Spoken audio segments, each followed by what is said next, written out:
Welcome to What's That Pen, helping you find your next perfect pen. My name is Arneill, and today we are looking at the Kuretake Zig Memory Keeper Brushable Pen. These pens typically come in packs of 12, or you can buy them individually, which is why I have quite an assortment. But those packs of 12 typically are about $32 to $33, which means they're approximately $3 per pen, which is kind of pricey. However, if you see on each pen here that there are two ends and both of them are brush pens, then it's sort of like sharing clothes from sibling to sibling. 50%, which means you're only paying 50% for each of them. So it's like a 50% off sale per child or per end.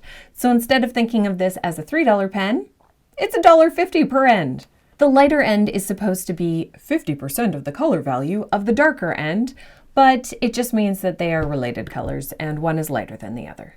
One thing that makes these pens stand apart is that they are acid-free, they are archival safe, they're light fast, and they're waterproof, which means that whatever you create today is going to last years from now.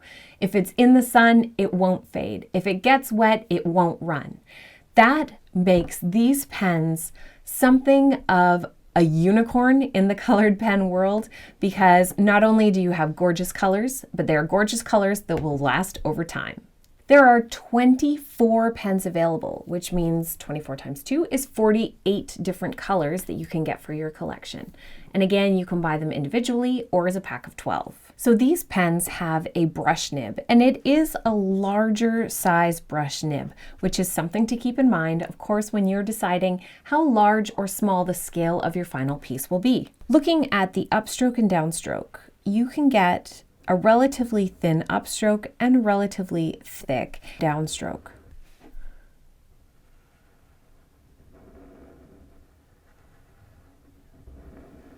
Your thick line can get very thick, and your thin line can still be relatively thin.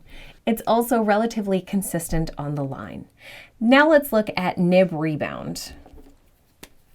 Going up and down quickly over and over will give us a sense of the nib rebound, or how well it goes back to its original shape.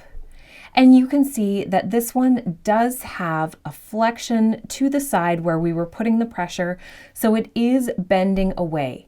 That means that you will have to be turning the pen in your hand pretty regularly as you're writing in order to ensure, oh, it's still bent, that your pen doesn't stay in one direction. I would say that the nib rebound on this is probably slightly below average. You usually want it to come back pretty quickly, and this one is taking quite a while to get back to its original shape and orientation.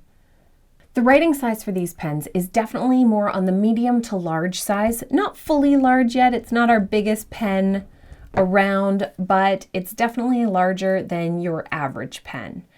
For juiciness, this is always the test that makes me have messy fingers. Coloring it in, oh, I love this color, oh my goodness. And then smearing, there is no smear right afterwards, which is amazing and fantastic news, especially for lefties, because that means that you will be able to use these pens and likely not have a lot of smear happening on the side of your hand or on your paper. Unlike many pens though that dry quickly like that, these colors are still very saturated and quite bright on the page, which makes them still a good choice even though they don't smear. They are in between being dry and regular, because there's still great saturation, but they don't smear really easily. So let's look at our ease of transition. How easily can you go from an upstroke to a downstroke and back again in both directions?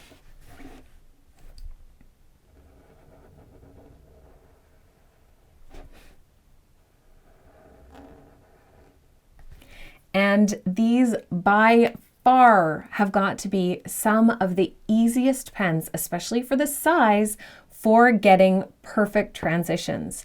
They are great even if you're heavy-handed because it bounces back to a relatively firm tip so that your transition from using the full side of the pen to just the tip is quite smooth and seamless.